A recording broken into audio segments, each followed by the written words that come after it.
A continuación, para dar inicio a la exposición, les voy a presentar al expositor que impartirá la sesión de hoy.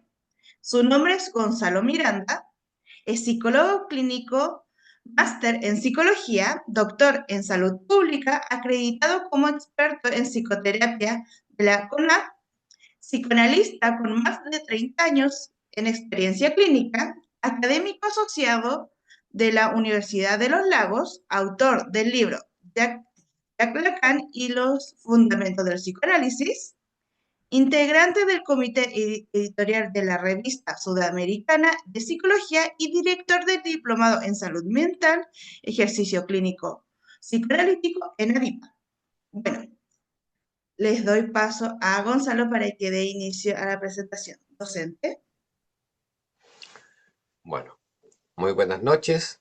Buenas noches por lo menos a los que estamos en Chile. Ya se está haciendo de noche a pesar de que estamos con el horario de verano. Eh, Quienes nos ven desde México o desde Colombia probablemente, eh, no sé cómo están, pero todavía es más temprano por allá. Bueno, lo de hoy día en realidad es una conferencia más bien introductoria respecto de la temática del trauma desde la perspectiva psicoanalítica, pero enfatizando fundamentalmente a la perspectiva de Sigmund Freud. ¿Mm? El curso de la próxima semana, que son 3 sesiones, y son más largas también, vamos a hablar de otros autores y vamos a hablar también más de un poco del abordaje clínico. Hoy día va a ser una pincelada. Para eso voy a compartir una presentación. Ahí sí. ¿Se ve bien? ¿Lo Sí, ven bien? docente. ¿Sí? Ya, Sí. perfecto. Bueno, entonces vamos a hablar, como brevemente, de lo traumático desde la perspectiva psicoanalítica. Ahora, antes de eso, habría que preguntarse de qué es lo traumático. El DSM-5, por ejemplo, no hace una distinción entre lo traumático y los trastornos asociados a estrés. Habla de, bueno, lo podemos ver, del trastorno por estrés agudo y el trastorno por estrés postraumático, ¿no? O sea, junta estrés y trauma, dos cuestiones que vienen de tradiciones teóricas eh, y que aluden a fenómenos que antes eran considerados bien distintos. Bueno, entonces tenemos que precisar un poco de qué estamos hablando. Eso es lo primero. ¿Mm? Y sobre todo de cómo llegó a hablarse de trauma psíquico.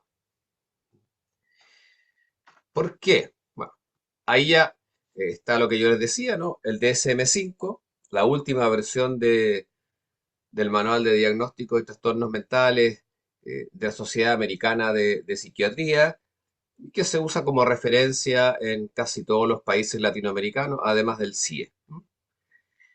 Bueno, como bien sale ahí, se dice trastornos de origen traumático o relacionados con estrés. Y mete dentro del mismo saco el trastorno adaptativo, por ejemplo, donde hay un cambio vital y requiere de adecuar y adaptarnos a un nuevo contexto. Lo junta con el trastorno por estrés postraumático y lo junta por el trastorno por estrés agudo. ¿Ya? Lo único que tienen en común en realidad es que son trastornos que podríamos llamar reactivos. ¿Ya? Ahí está, ¿no? El trastorno por estrés. Bueno, y aquí juntando los dos que tienen en común, tanto el trastorno por estrés agudo o postraumático, que tiene que haber una experiencia directa o indirecta de un evento traumático. Ahora, ¿cómo sabemos que un evento es traumático? En realidad lo sabemos a posteriori, lo sabemos por los efectos que produce. Bueno, en el curso vamos a hablar mucho más del trauma, no solo del trauma en relación a un evento específico, ¿no? Porque uno en general tiende a pensar en el trauma asociado, qué sé yo, a un choque, a un incendio, a una muerte repentina. En el curso vamos a retomar un poquito ciertas distinciones respecto de otras modalidades de trauma. Bueno, pero tiene que haber una experiencia, directa o indirecta, tiene que haber un evento y por lo tanto es un trastorno de tipo reactivo. Y lo que sí está descrito desde el siglo XIX es que esta experiencia, llamémosla traumática, tiende a insistir, a repetirse, ¿no?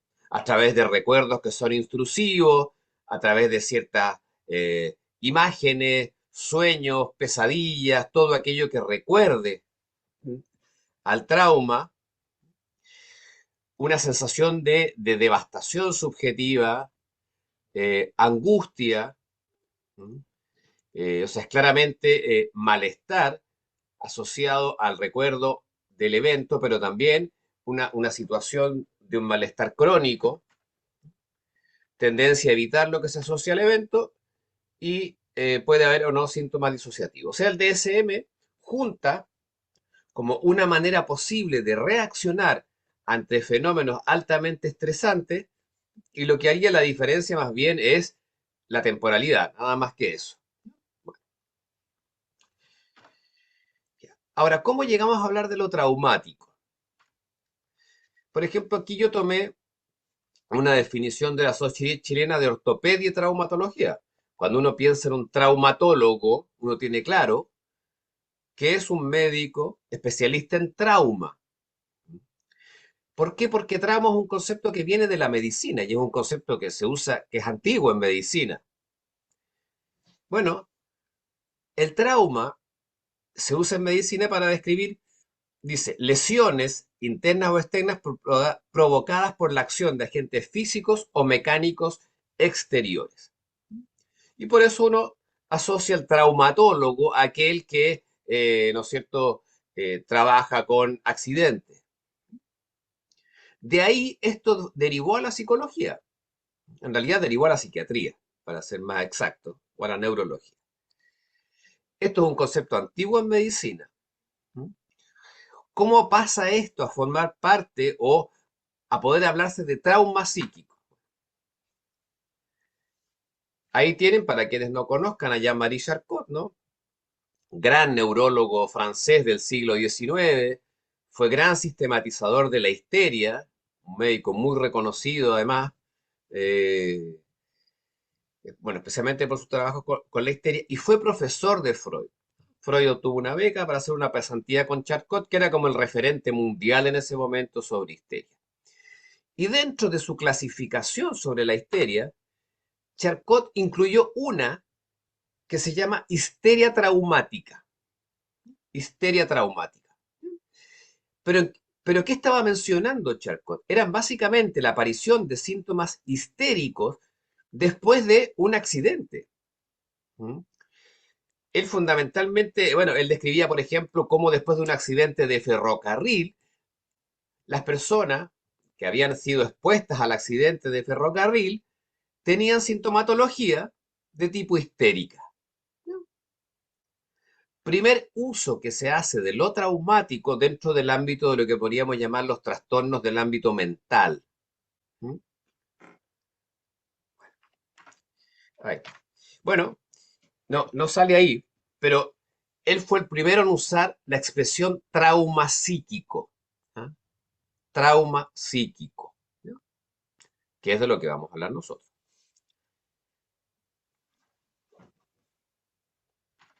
Bueno, como yo les contaba, Freud estudió con Charcot. ¿Mm? Y Freud trabajaba con este señor que está ahí, este señor, ¿no?, notoriamente judío, barbón, es otro neurólogo vienés, que es Joseph Breuer. Quienes tengan formación psicoanalítica conocen a Breuer, ¿no? Los primeros trabajos de Freud están publicados a media. Breuer fue un mentor de Freud, ¿eh? Alguien que era mayor, que le facilitó el acceso a la clínica. Freud no tenía originalmente gran vocación clínica. Eso hay que decirlo. Freud pensaba en ser investigador. Pero bueno, la necesidad de ganarse la vida lo llevó a instalar una consulta y asociarse con Breuer. Y Breuer era como el mayor especialista que existía en Viena, donde vivía Freud, en histeria. Breuer es el creador del tratamiento catártico, que probablemente a muchos les suena también, la idea de la catarsis. ¿Ya? ¿De dónde viene el tratamiento catártico? El tratamiento catártico es porque Breuer pensaba que los síntomas histéricos se producían porque un evento eh, producía un recuerdo que no tenía acceso a la conciencia.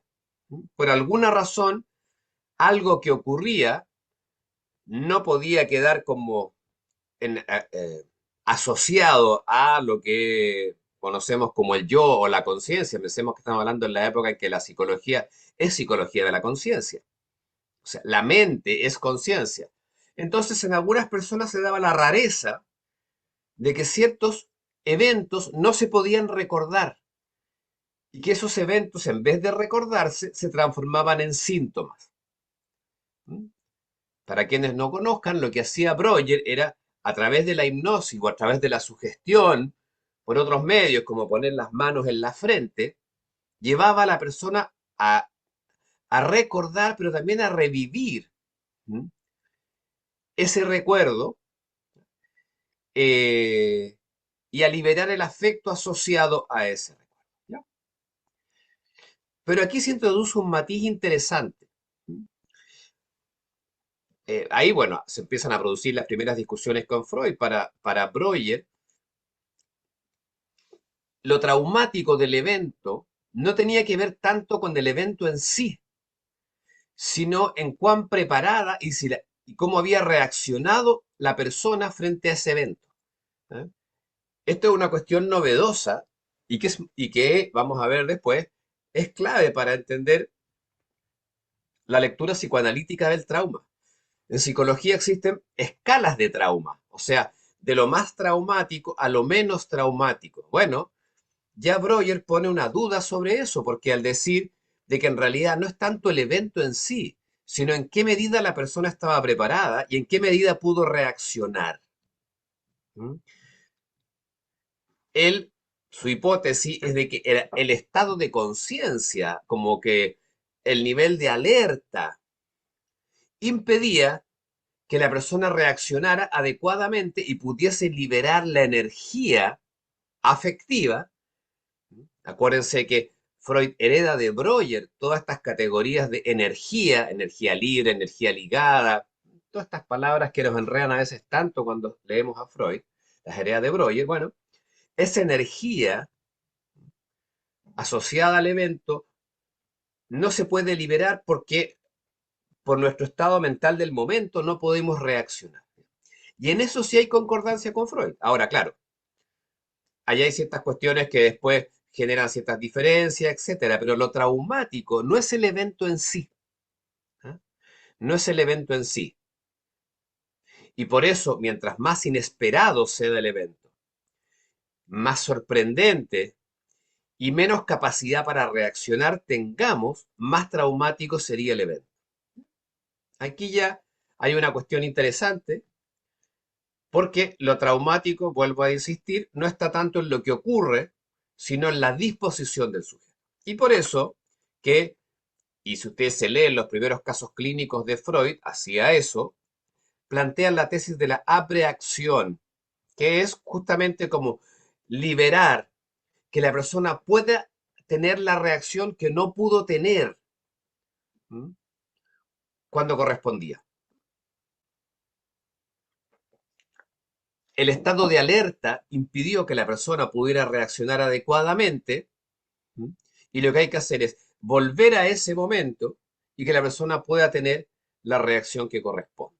Ese es el núcleo del tratamiento catártico.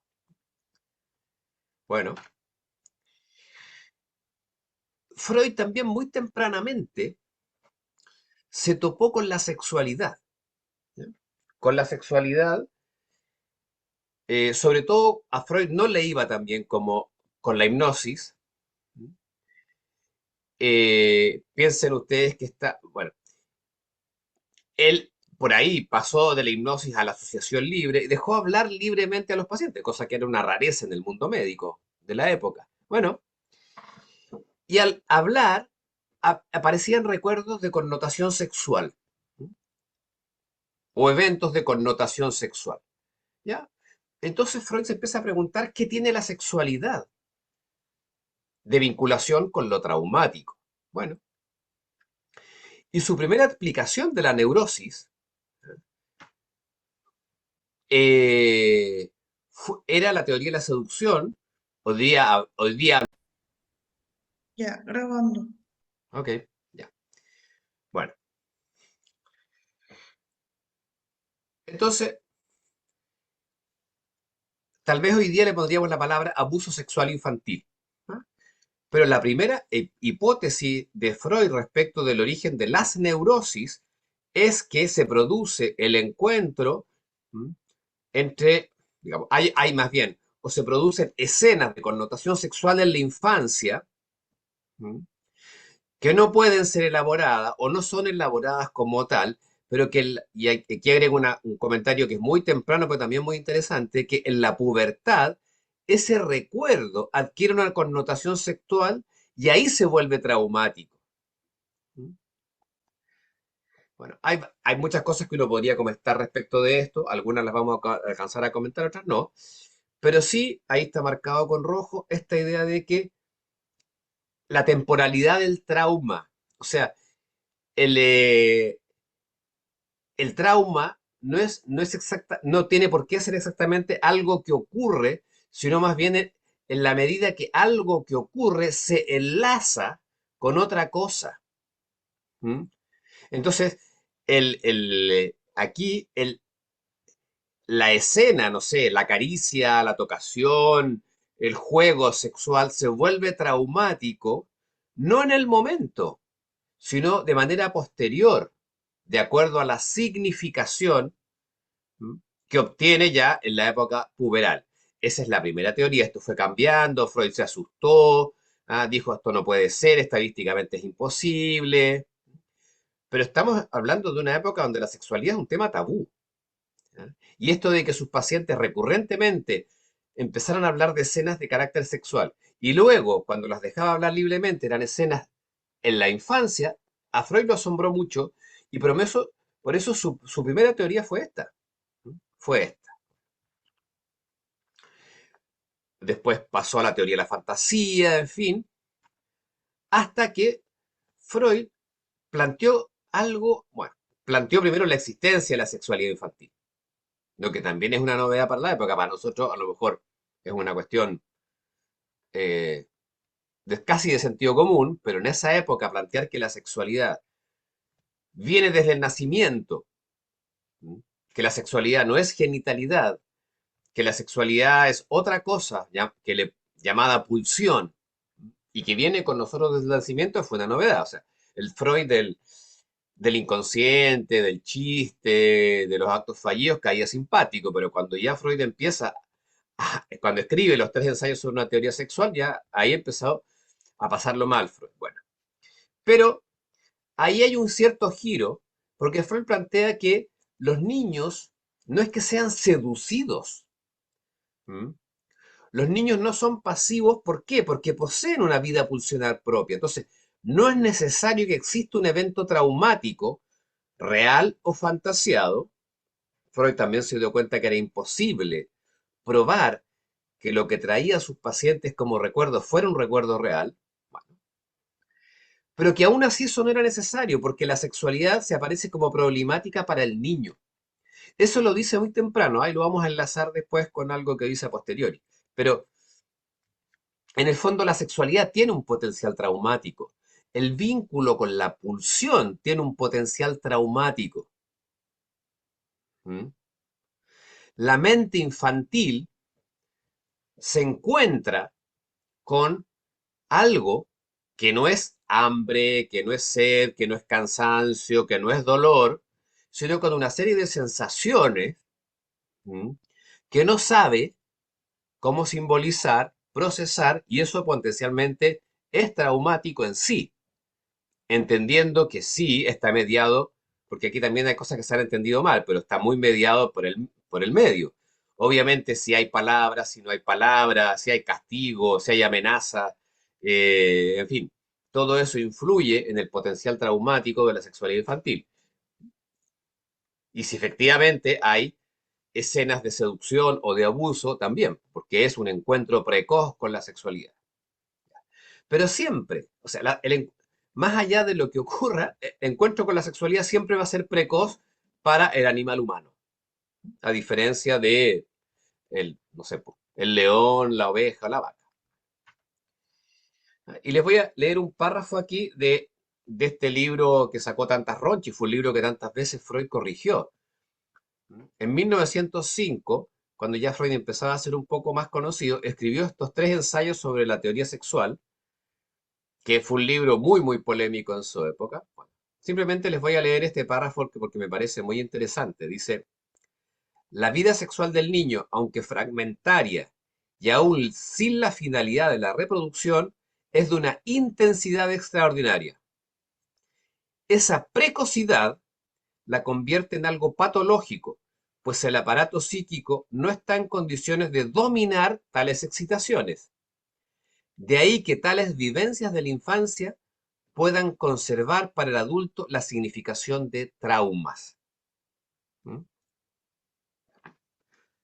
En general, pasó mucho tiempo que Freud no habló de trauma, pero aquí nos está diciendo, hay algo que es lo que él en el 1905 llamó sexualidad o pulsión sexual, que es potencialmente traumático por su intensidad y por la precocidad. Bueno,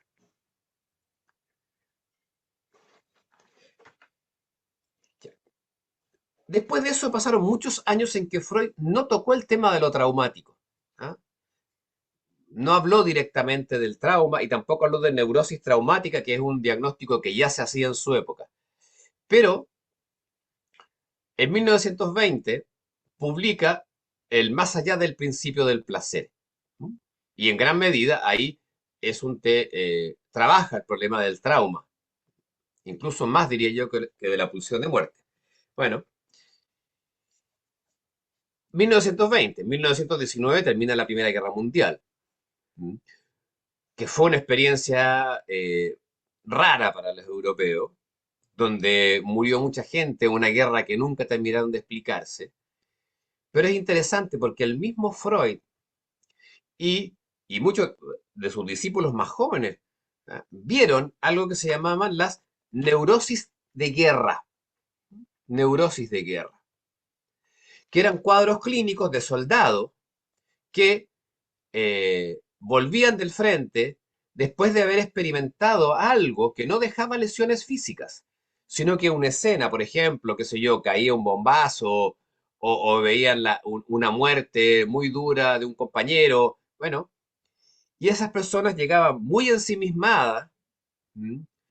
eh, con niveles de angustia crónicos muy altos, pero sobre todo repitiendo, repitiendo, repitiendo, repitiendo. La escena se les aparecía una y otra vez, y por supuesto esa escena no provocaba placer, sino que provocaba displacer. Esto impactó tanto a Freud que se cuestionó el principio del placer. Hasta ahí Freud había pensado que lo que mueve al ser humano es la búsqueda del placer. Ya, pues, si lo que nos mueve es la búsqueda del placer, ¿por qué nuestra mente se pone a reproducir, a repetir insistentemente o a revivir algo que lo que nos produce es dolor, malestar, devastación? Bueno, ¿cómo entiende el trauma ahí Freud? Freud, no sé si para quienes conozcan el texto, una de las cosas que hace es que especula acerca del origen de la vida, como una suerte de célula primordial y hace una analogía entre esa célula primordial y el aparato mental. Plantea que, bueno, una parte, ya sea de la mente o una parte de la vida, tiene que morir. ¿Para qué? Para crear una membrana que permita filtrar los estímulos del medio. Y desarrolla toda una teoría ahí, eh, bueno, especulando acerca de este gran misterio para los biólogos y es cuándo comienza la vida. Sabemos que no sé, pues que hubo en algún momento en la Tierra no había vida y en otro momento empezó a haber vida. Incluso los científicos le ponen una fecha. Hoy en día tenemos la sospecha de que en Marte hubo vida, pero esa vida no prosperó. ¿Ya? ¿Por qué? Porque no pudo soportar el medio externo. O sea, la atmósfera, la energía, los distintos tipos de radiaciones, de energía, en fin, todo eso no permitió que la vida prosperara. Entonces Freud, especulando a propósito de eso, hace una analogía con el aparato mental y se pregunta por la mente. Y dice que el trauma es justamente la posibilidad de que un estímulo rompa esa barrera, esa suerte de membrana. Todos nosotros generamos un cuerpo de defensa que nos permiten funcionar diariamente. Cuando esas defensas se ven sobrepasadas por algún evento que ocurre y que no somos capaces de elaborar, bueno, se produce esto. Dice, las excitaciones externas poseen la fuerza suficiente para perforar la pantalla, se refiere a esta membrana. Y dice, el aparato mental se ve anegado de energía que es necesario ligar. No sé si se acuerdan, pero en la metapsicología freudiana hay tres puntos de vista. El punto de vista, ¿no es cierto? Digamos, metapsicología es la psicología teórica. ¿Eh? El punto de vista tópico, el dinámico y el económico. Está hablando aquí del punto de vista económico. En el fondo, está hablando de energías. Freud sigue pensando en términos físico-energéticos y el trauma sería la experiencia de un exceso de energía que inunda nuestro aparato mental. Como eso sobrepasa nuestras protecciones habituales, ahí se pone a repetir, a repetir, a repetir nuestra mente. Insiste una y otra vez, ¿ya? Para poder elaborar esa situación. Pero lo interesante es que a partir de ahí Freud elabora un concepto que se llama la compulsión a la repetición y habla, por ejemplo, de las neurosis de destino. ¿Eh? O sea, no es solo un evento particular que en un momento dado me dejó con la imposibilidad de elaborar y claro, insiste mi mente, no me puedo quedar dormido o sueño con eso que viví, como, ¿qué es lo que habitualmente se piensa como clínica del trauma? Se piensa en un accidente, en un terremoto, en una muerte, ya. Pero Freud, ahí esta idea de compulsión de la repetición la traspasa a la vida completa. ¿Mm? Es decir, pareciera que nuestro inconsciente repitiera ciertos patrones porque hay algo que nunca se termina de elaborar. Bueno, y agrega algo más, a propósito de lo que ya dijimos de sexualidad infantil. Dice que para los estímulos exteriores existe esta como membrana, esta pantalla de protección, ¿ah? Este sistema defensivo. Pero para los estímulos internos, y eso incluye la pulsión, no hay, no hay esa membrana, esa pantalla. Y ahí textual dice, los estímulos internos a menudo causan perturbaciones económicas equiparables a las neurosis traumáticas. Bueno, una de las cuestiones que vamos a hablar en el curso es cómo finalmente viene el tema de la constitución subjetiva. ¿Mm? La pregunta por si hay algo en nuestra constitución como sujetos que es traumático para todos, sin que sea necesario, claro, hay personas que lo viven mejor o peor, se la pueden arreglar mejor o peor y depende mucho también del tipo de contención, de contactos, en fin, que tenga, pero el trauma está a la base de nuestra constitución como sujeto. Bueno, entonces, así como para saltarnos un poco y hacer como un resumen, Freud reestructura toda su teoría de la mente a propósito de esto, del trauma. Sabemos, o sea, él habla de la mente como el aparato mental. Freud piensa, igual que los psicólogos de la época y muchos psicólogos contemporáneos, que la mente es como un órgano, como una máquina. Bueno, lo único que agrega es que hay una parte de ese aparato que es consciente y otro que es inconsciente. ¿Ya? Y bueno, toda la primera parte de su obra se ha dedicado a describir el funcionamiento de la mente inconsciente, en contraste con la mente preconsciente, es decir, proceso primario, proceso secundario, el lugar de las palabras, el lugar de la representación cosa, la temporalidad, en fin. Pero ahora resulta que tanto esa mente consciente como esa mente preconsciente tienen un mismo fin, trabajan para un mismo fin, trabajan juntas. Y es importante que así sea. ¿Por qué? Porque ¿cuál es la pega de esa mente? ¿Cuál es la función de esa maquinaria mental? Bueno, al mismo tiempo, ¿m? Tiene que procesar la excitación de las exigencias pulsionales. ¿M? Y aquí, para quienes no sepan, ¿no? Freud fue muy claro en esto. La pulsión no es lo mismo que una necesidad biológica, no es lo mismo que un instinto. ¿M? Es un estímulo constante que nace de una zona erógena y que le exige trabajo a la mente. Freud trató de definir como 10 veces la pulsión y nunca dio con una definición que lo dejara tranquilo, porque es algo raro. Bueno, eso es uno de los grandes aportes de Freud. Dice que es el concepto más oscuro, pero imprescindible de la exploración psicológica, así lo dice. Bueno, y al mismo tiempo las experiencias y exigencias del mundo externo. Nosotros vamos creciendo, el mundo externo nos pone límite, nos frustra, aparecen heridas narcisistas, tenemos que adaptarnos a distintos contextos, etcétera. Bueno, entonces nuestra mente tiene el trabajo de todo el tiempo estar elaborando estas dos cosas, estar procesando, dándole significado. ¿Y cómo sabemos si esta mente está funcionando bien o mal? Esa es la pregunta del millón. ¿Ya? Freud dice que la salud mental es disfrutar o amar, para ser más claro, digamos, amar y trabajar, o trabajar productivamente. Y Lacan resume eso en una sola palabra que se llama deseo. Sabemos que nuestra mente está funcionando en la medida que esto se transforma en deseo. El deseo psicoanalítico, un deseo que nunca se satisface del todo, un deseo bueno, que está siempre insistiendo, pero de manera incompleta. eh, en fin, a la larga es deseo de desear, dice Lacan. Es lo que nos sostiene vivo.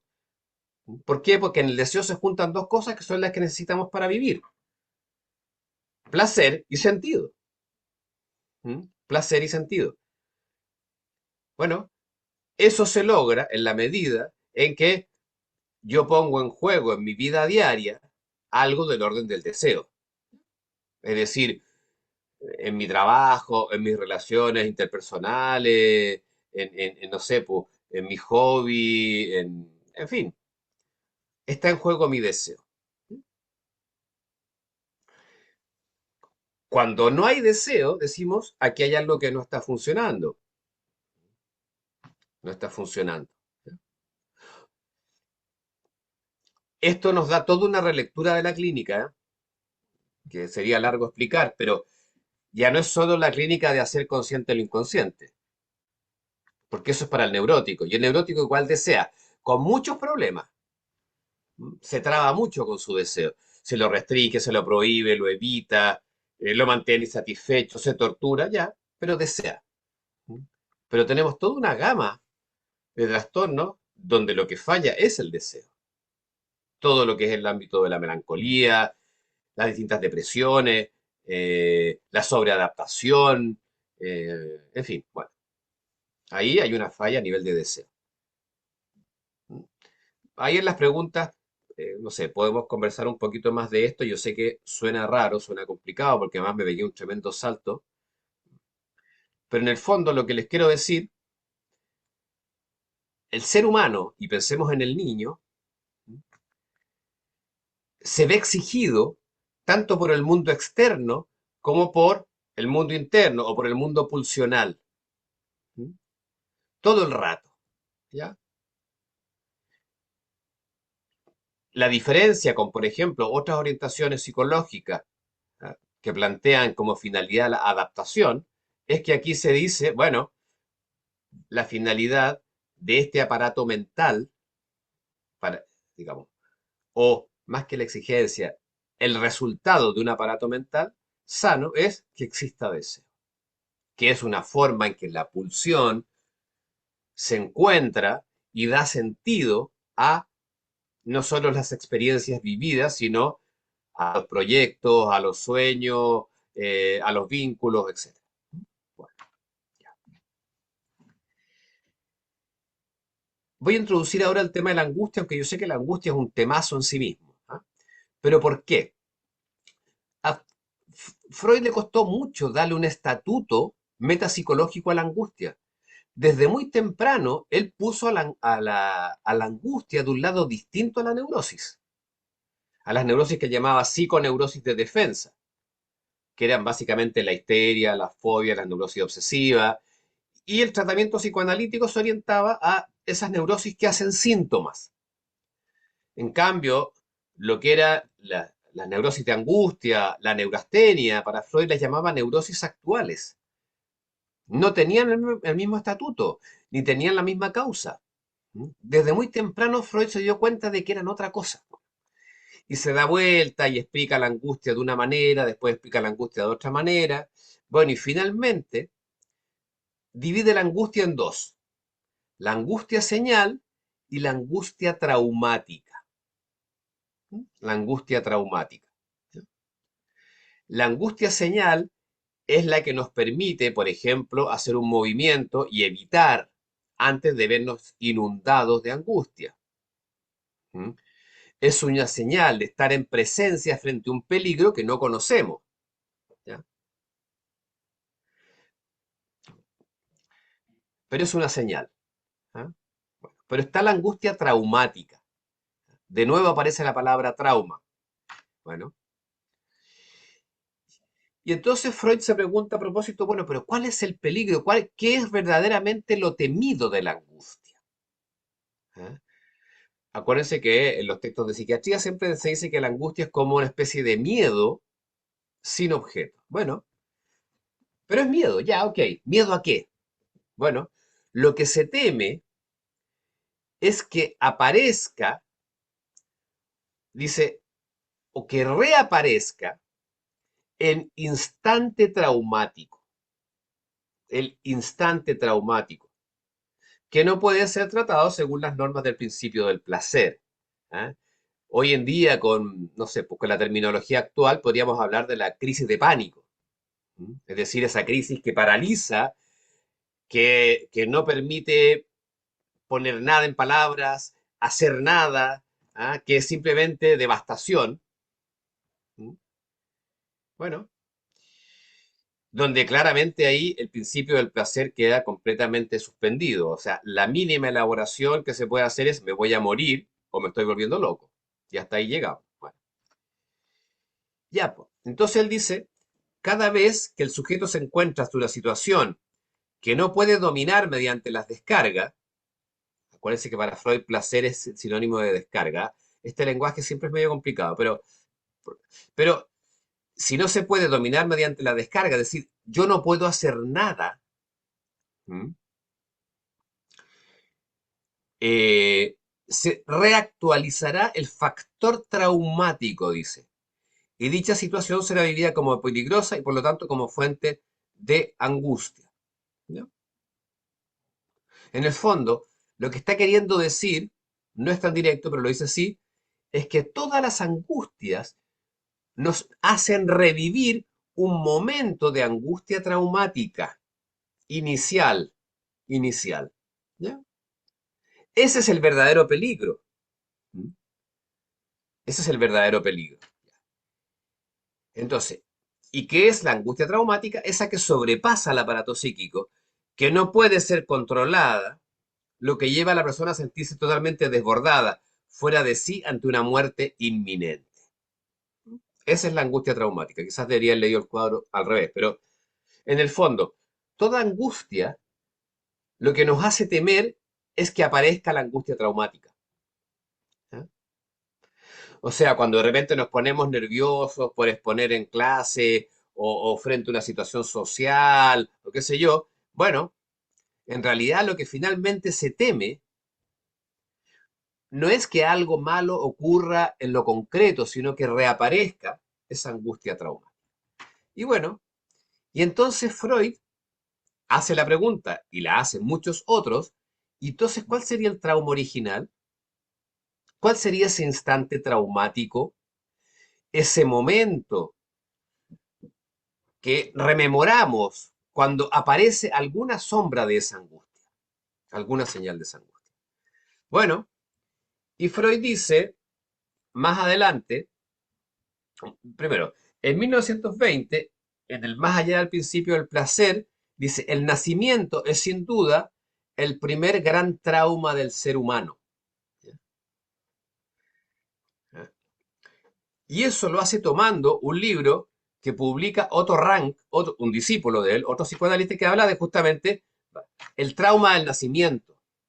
Habla del trauma del nacimiento, seguramente ustedes lo han escuchado nombrar. O sea, Otto Rank plantea allá, el momento traumático inaugural es el trauma del nacimiento. Y Freud al principio estaba de acuerdo, estaba de acuerdo. Después ya como que se desentendió. El peligro siempre es ese desamparo psíquico, que nuestra mente se vea desbordada. Y lo que dice después dice es que eso, también es una cita textual, dice que el peligro de desamparo psíquico se ajusta con el estadio de la falta de madurez del yo. O sea que en el fondo el peligro que es a experimentar tiene que ver con el nivel de madurez del yo. ¿Ah? Le- la primera es la de la pérdida del objeto de amor, dice Freud. ¿Mm? Nuestro desvalimiento original, ¿mm?, hace que nosotros quedemos en una situación sumamente precaria y de dependencia absoluta respecto de ese objeto. Bueno,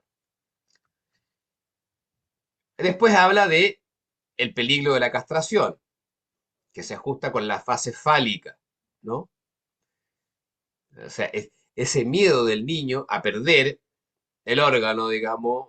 Ustedes saben ahí todo lo que Freud se dio vueltas con ese concepto tan complejo de entender más o menos bien, que genera tanto rechazo, que es el miedo a la castración. Y por último, el miedo al superyo, que se ajusta con la época de latencia. Más allá de eso, no importa. O sea, lo importante es que Freud siempre va mírenlo al revés.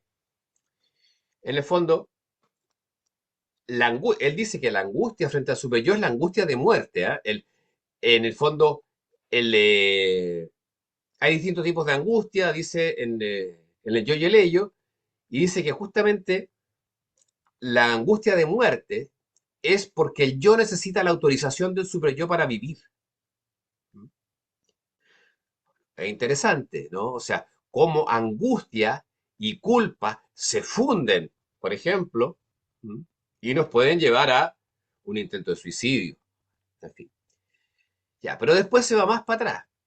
Retoma ese concepto que él mismo había puesto sobre la mesa a propósito del complejo de Edipo, que es la angustia de castración.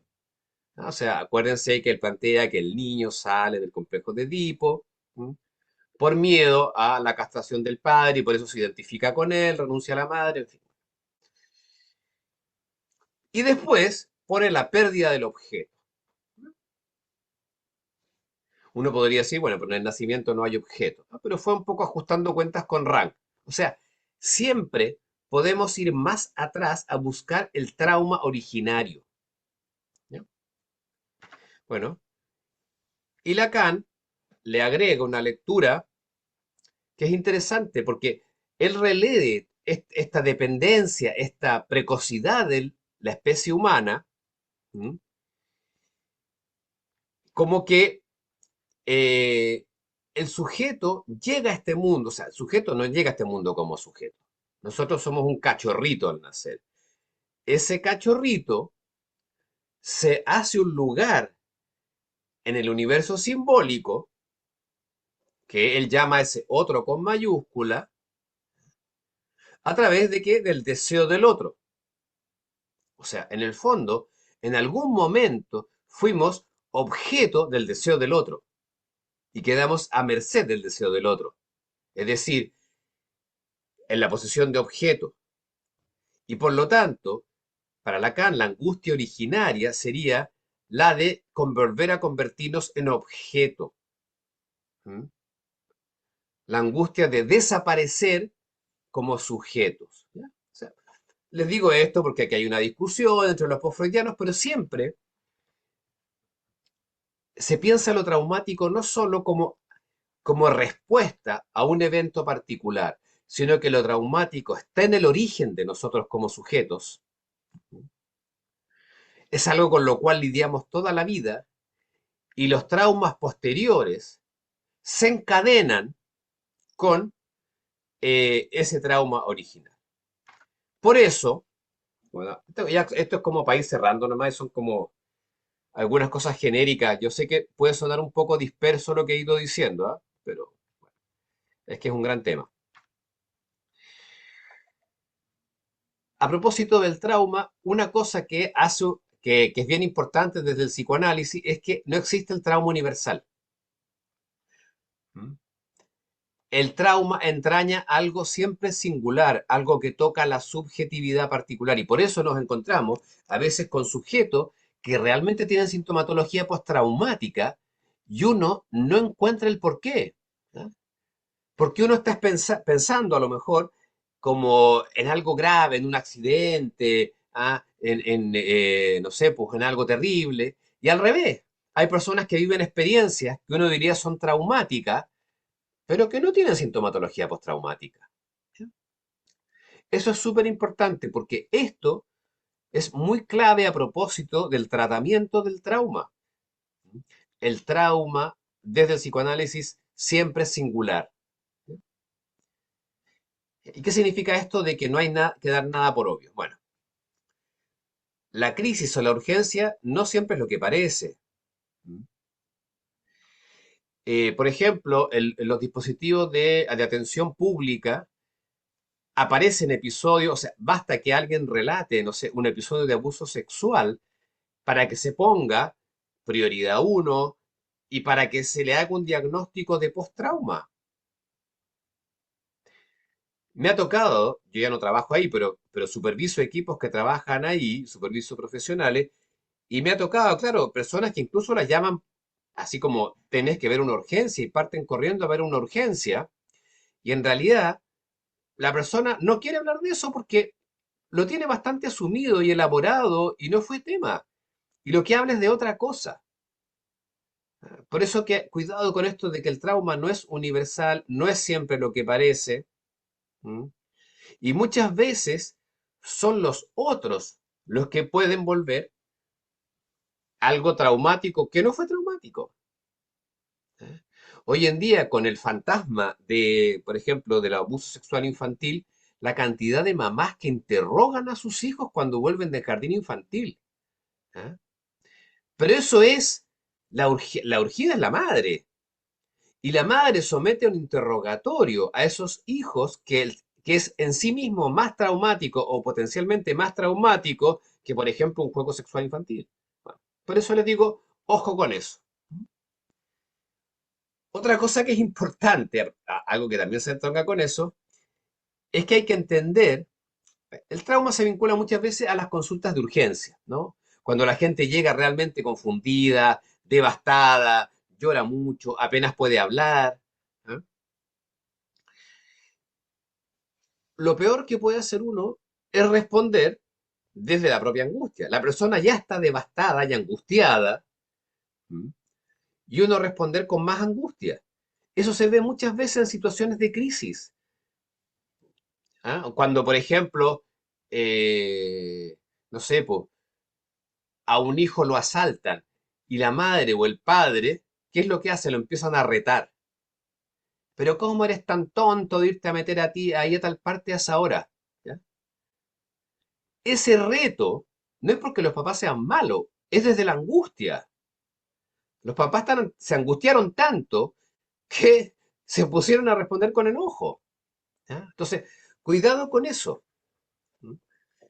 Más importante que cualquier técnica de tratamiento del trauma, que hay muchas técnicas y hay muchas panaceas y mucho texto escrito y qué sé yo, la actitud de quien realmente recibe la demanda frente a un evento traumático es más importante. Hay que entender después lo otro, que el trauma, todos estos son como pequeños flashes nomás, ¿eh? Que después van a ser desarrollados. El trauma produce una suerte de parálisis del tiempo. ¿Ah? De repente, como que, claro, la persona queda fijada en el trauma. ¿Mm? Y ahí es importante reintroducir la dimensión temporal, separar lo urgente de lo prioritario. Es increíble, ¿no? Ver a personas como, no sé, después de un accidente que están así como pegados y que empiezan a decir, ya, pero alguien le avisó, no sé, a mis alumnos de que no voy a poder dar la clase. Entonces ahí uno dice, espérate, prioricemos, digamos. O sea, esto no es relevante, no te preocupes, yo llamo. Es como que introducir la dimensión temporal, ¿no? Bueno. Y por último, y esto se los digo porque como salí ahí cuando me presentó Ruth, yo soy doctor en salud pública, entonces he estado históricamente vinculado a la salud pública. Estamos llenos de protocolos, ¿m? Frente a urgencias, ¿no? Los protocolos son muchas veces maneras de aliviar la angustia del personal. Bueno, no hay que olvidar que los protocolos son medios y no fines, y siempre hay una brecha entre lo prescrito y lo real.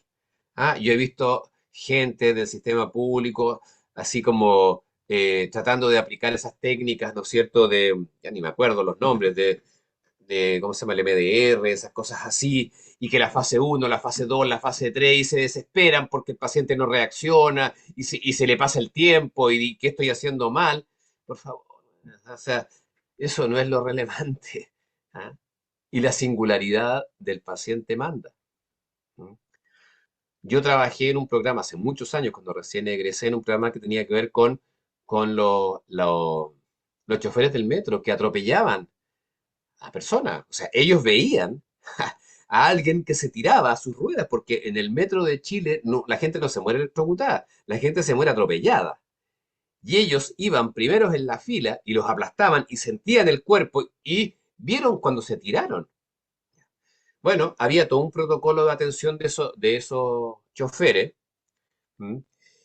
Y yo les puedo asegurar que realmente ni uno se parecía a otro, ninguno. ¿Eh? Y terminaban haciendo las elaboraciones más distintas que ustedes se pudiesen imaginar. Unos empezaron a hablar de su familia, de su separación matrimonial, cada uno es como que recomponía el tejido simbólico que había sido rajado por la vivencia traumática, de acuerdo a qué, a lo que son, a lo que han vivido, a su experiencia. Entonces, bueno, ojo con eso. En el curso vamos a hablar más claramente a propósito de temas como memoria, construcción, reconstrucción de lo distinto que es tratar el evento traumático en sí, que cuando hay una cadena traumática, por ejemplo, en la infancia. ¿Eh? Muchas veces hay infancias que son traumáticas no porque haya ocurrido un hecho particular, sino porque hay un tipo de relación, ¿m? Que produce efectos traumáticos. En fin, bueno, ahí vamos a hilar un poco más fino, pero algunas cuestiones que son generales son estas, y lo más importante es lo que sale al principio. No hay trauma universal. Ya, cumplí con el horario, Ruth, son las 9, así que ahora se abre el espacio para la pregunta. ¿Tú tienes la palabra, Ruth? Sí, docente, cualquier pregunta que nos quieran hacer, por favor, levanta la mano o la pueden escribir por el chat y yo la leo.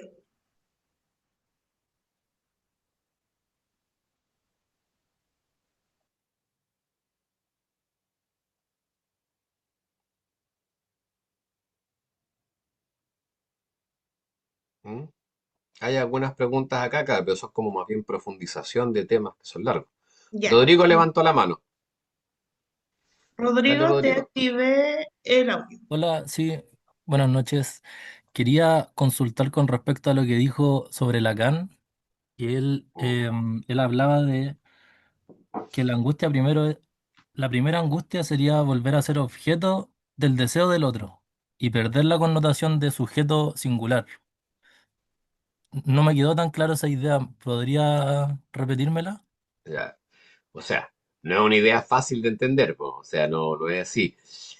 Tampoco dije sujeto singular. A ver, sino que en el fondo, para Lacan, el trauma original tiene que ver con la constitución como sujetos humanos. Es decir, nosotros no nacemos como sujetos humanos. Lo que nos hace humanos no es el ADN humano. Lo que nos hace humanos es el ingreso a un universo que no solo es físico, sino que es simbólico, que es lo que nos convierte en seres culturales, hijos del lenguaje, en fin, que nos pautea, que nos da un lugar, etcétera. Bueno, pero lo que le agrega Lacan es que ese otro no es solo el tesoro del lenguaje, sino que también es un otro deseante. La angustia es una respuesta ante el deseo del otro. Bueno, originalmente hay una alienación original en la cual somos absolutamente dependientes del otro. ¿Mm? Y entonces la angustia lo que hace es como a poner una alerta ante situaciones de peligro de volver a esa indefensión original cuando dejamos de ser sujetos y quedamos como objeto frente al otro. ¿Ah? O sea, por ejemplo, un paciente mío que con frecuencia tenía crisis de pánico cuando iba al médico. ¿Ah? Cuando iba al médico. Y bueno, elaborando un poco lo que significaba esto vinculado a la medicina y qué sé yo, cuento una experiencia infantil de una cirugía, que es una cirugía súper simple, ¿m? Pero donde para él fue una experiencia absolutamente loca. ¿Ah? Donde de repente a él se le desaparecen sus padres, le ponen algo que él rechaza, que él se quiere quedar dormido, despierta dolorido, solo, amarrado, ¿m? Y él, digamos, cuando va reconstruyendo eso, hay muchas cosas que no se acuerda, por supuesto, pero él lo que más, a ver, su fantasía a propósito de esto del deseo del otro, es de ser humillado. Él dice que él tuvo la sensación, que tuvo como una especie de visión, cuando se estaba quedando dormido con la anestesia, de que ve que las luces del quirófano son como ojos que se ríen de él. Una cosa casi psicótica. ¿Mm? Pero en el fondo, para él, ese quedar a merced del otro, totalmente en las manos del otro médico. ¿Mm? Fue una experiencia traumática muy temprana, es una cirugía temprana cuando niño, que se le repite cada vez que él tiene que ir al dentista, al médico, etcétera, y tiene crisis de pánico. Él no puede ir al médico sin tomarse un cóctel de fármacos. Bueno, él después empieza a asociar con otras cosas, ¿no? O sea, él también tiene crisis de angustia, cosas así, en otros momentos, ¿ah? Donde siente que va a quedar paralizado. Y ahí, bueno, empieza a tejer todo un entramado simbólico que le permite darle forma a este como trauma, como original, si se quiere, que en el caso de él, su último recuerdo es ese momento de la cirugía, pero claro, ese recuerdo remite a otra cosa que él no puede recordar, que es ese gran peligro de quedar a merced del otro completamente, sometido al otro, que hace lo que quiere, digamos, dejar de ser sujeto. Es un temazo, Rodrigo, o sea, no es una cosa que uno la entienda a la primera, yo te lo pongo así sobre la mesa, es una cosa que uno necesita digerir, elaborar, entender, tener cierta formación lacaniana, y yo puse a Lacan porque, bueno, él es la forma en que yo, digamos, él es donde yo tuve la formación. También tuve una formación kleiniana. Sé que Winnicott lo plantea distinto, que Klein lo plantea distinto, pero todos vuelven a la idea de, de que nosotros estamos como edificados sobre un trauma. Nuestra constitución como sujetos humanos supone el trauma. ¿Mm? No es que haya unos traumados y otros no, todos somos traumados. Claro que hay unos muchos más que otros, obviamente. Bueno, lo, lo- lo podríamos comentar más largo, pero es un temazo. ¿Eh? Muchas gracias. No sé si alguien quiere preguntar. ¿Mm? Hay una pregunta por el chat que dice, es de Celia. Muy buenas tardes, buenas noches. Quisiera saber de qué depende que un evento logre perforar la pantalla y generar un trauma. Claro. Sí. Sí, pues esa es la pregunta del millón. Esa es la pregunta del millón. Freud primero lo hace descriptivamente, como en términos físico-energéticos. Yo no podría decir es la intensidad de la experiencia. Ya, pues, pero la intensidad de la experiencia no es igual para todo el mundo. Para alguien, para un niño, entrar al colegio puede ser un evento más de su vida y para otro niño entrar al colegio puede ser un evento realmente traumático. ¿Ya? Pero ahí, claro, empiezan ya los elementos de la propia subjetividad, ¿m? De la propia subjetividad. Es decir, lo que se combina es una cierta disposición del sujeto, ¿m? Y claro, también la intensidad de la experiencia, ¿ya? La intensidad de la experiencia. Pero por supuesto la intensidad de la experiencia es proporcional a, a quién uno es, a quién uno es. De hecho, hay personas adultas que son personas que efectivamente tienen reacciones traumáticas ante muchas cosas. ¿M? Eh, lo único que te podría responder es eh, que esa gran pregunta que haces tú no tiene una respuesta universal. Ajá. Como te digo, yo estudié en la universidad escalas de trauma. ¿M? Pero efectivamente se ve que hay personas que viven de manera distinta una cosa u otra. Se ve, por ejemplo, cuando hay la muerte de un familiar. ¿M? Entonces, depende mucho del sujeto, depende también de cuán preparado está ese sujeto. O sea, el trauma siempre tiene la cualidad del encuentro con algo inesperado. Eso primero hay que decirlo. Cuando uno va preparado a algo y va con una cierta aproximación angustiosa, cautelosa y qué sé yo, está mejor preparado que cuando se produce algo sorpresivo. Lo traumático incluye esta falta de preparación del individuo. Y por supuesto, cada uno tiene ciertos puntos débiles frente a ciertas situaciones. Hay personas que, por ejemplo, algunas situaciones de violencia que a otros le pueden parecer cotidianas, pueden ser traumáticas. Entonces se juntan un poco esas dos cosas. Y sí, también hoy en día le agregamos cosas que Freud no ponía en su época. La falta, o sea, el contexto también influye mucho en que una experiencia que puede ser muy dolorosa, muy difícil de tramitar, sea o no constitutiva de algo traumático. La posibilidad de hablar de algo, ¿ah? Versus guardárselo. La posibilidad de reaccionar o quedar paralizado. Son cuestiones que sí influyen también en, en que ese evento se vuelva o no traumático. Ya, hay más preguntas aquí, ¿verdad? Ah, Y docente, tiene más preguntas. sí, claro, está en el APS. Uf, claro, lo que pasa es que el trabajo en los contextos de salud Docente, pública. ¿Sí? Ah, perdón. déjeme leerla para que las personas que estén escuchando la grabación sepan Ah, a quién le va a ya, responder, perdón, por perdón, favor. perdón. Ya, ya. No, no se preocupe. Bueno, Victoria dice, hola, buenas noches. En salud pública, el tratamiento del trauma solo depende del evento traumático en sí, por ejemplo, abusos, accidentes, etcétera, pero no necesariamente la sintomatología traumática subjetiva en la que no hay un evento claro que desencadene el trauma. En ese caso, ¿cómo se aborda? ¿Se puede en APS, por ejemplo? ¿Docente? Sí, o sea, mira, siempre en los dispositivos institucionales siempre va a haber una tensión. ¿Por qué? Porque el psicoanálisis propone la lógica del caso por caso.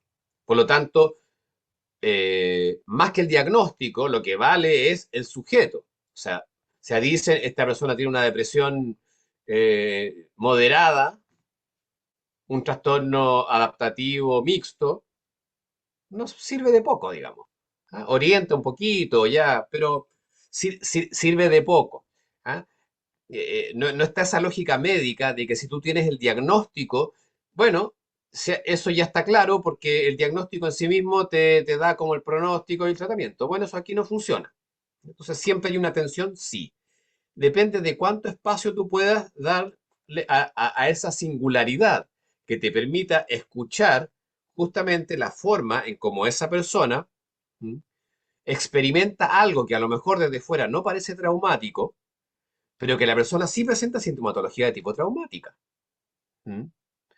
¿Se puede abordar? Yo te diría que sí, porque a pesar de que estamos llenos de protocolos y qué sé yo, lo que le importa al Estado son las estadísticas a la larga. Entonces, si hay cierto margen de trabajo, se puede abordar, sí, claro.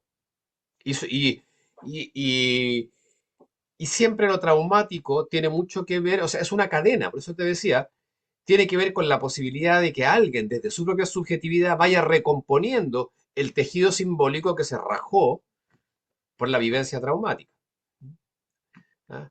En el fondo, depende hasta dónde tú tengas grados de libertad para poder hacer cosas que se escapan un poco a la guía clínica o al protocolo, qué sé yo. En general los hay. Ruth, hay varias preguntas, así que no sé si vamos a poder contestarlas todas. Yo creo que no, docente, porque ya va siendo hora de que hagamos el sorteo. Ya, mira, solo para no dejar Kaori pregunta por recomendación de literatura, eh, en la página web de ADIPA vamos a tener un repositorio, ¿m? Donde vamos incluso a subir textos en PDF. ¿Ah? Hay una serie de autores dentro del mundo psicoanalítico que se han dedicado a lo traumático, especialmente autores franceses, así que y hay literatura en español. Va a estar ahí disponible. El evento infantil sin eventos traumáticos sexuales. ¿Afecta también la sexualidad en la adultez? O sea, todo puede afectar porque esto es el caso por caso. Dice Ale Vega. ¿Mm? A ver, el maltrato infantil, sobre todo el maltrato físico, ¿m? Tiene un componente pulsional. ¿M? El golpe produce movimientos, sensaciones que tienen un componente pulsional. ¿Y puede eso asociarse o no con la sexualidad? Por supuesto que sí, por supuesto que sí. ¿Ah? Pucha, relación con el trauma, adicciones. Sugiere intervención a nivel global. Wow, pero que aquí ya, mira, de nuevo, uno vuelve atrás. Alguien puede convertirse en un adicto por muchos caminos. ¿Mm? Un camino posible es buscar aliviar la propia vida, que por alguna razón se le hace insoportable, ¿m? Porque hay algo que nunca termina de poder ser elaborado. ¿Es una posible salida? Sí, pero no es la única manera de- de llegar a una adicción. Ahora, ¿cómo se trata una adicción? Estrategia, ahí ya, eso da para un curso completo, pues, el abordaje de las adicciones desde la perspectiva psicoanalítica. Uf, es un temazo. Bueno, pero ahí le recomiendan cursos en Senda y las otras son más bien como, eh, no, las otras como que no son preguntas. Así que sí, entonces voy a dejar de compartir la pantalla. Eh, por mi parte me despido. Eh, los y las dejo invitados a quienes quieran y puedan hacerlo a tomar el curso, que tampoco es un curso largo, es un curso que solo son 3 módulos, no es un diplomado ni algo así, ¿m? Donde vamos a profundizar, vamos a repetir algunas de estas cosas, pero también vamos a profundizar en algunas cuestiones más específicas. Así que como por mi parte me despido, deseo que estén muy bien. ¿M? Y Ruth, ahora tú quedas a cargo de la sesión. Muchas gracias, docente. Vamos